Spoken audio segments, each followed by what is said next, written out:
আজ আমরা যে টপিকটা নিয়ে কথা বলবো সোশিওলজির, সেটা হচ্ছে মডার্নাইজেশন। কথাটি মানে হচ্ছে আধুনিকীকরণ।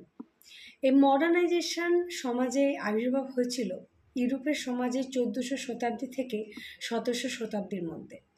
এই মডার্নাইজেশন আবির্ভাব হয়েছিল আমাদের রাজনৈতিক, সামাজিক ও অর্থনৈতিক পরিবর্তন হিসাবে। এই মডার্নাইজেশন সমাজে কী কী চেঞ্জেস এসেছিল সেগুলো আজকে বলব।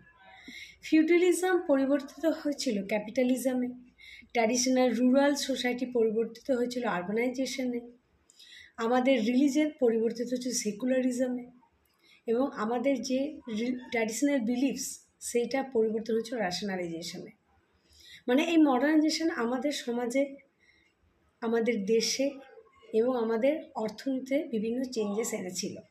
তাই একে আমরা এমন একটা প্রসেস বলতে পারি যেখান থেকে সমাজ কিন্তু অ্যাগ্রারিয়ান সোসাইটি থেকে ইন্ডাস্ট্রিয়ালাইজেশন বা আরবানাইজেশন দিকে এগিয়ে গেছিল, এবং মানুষের সাথে সাথে বৃহৎ কিছু ধারণা আবির্ভাব হচ্ছিল, যেমন র্যাশনালাইজেশন, নেচারিজম বা রিয়েলিজম বা হিউম্যানিজম।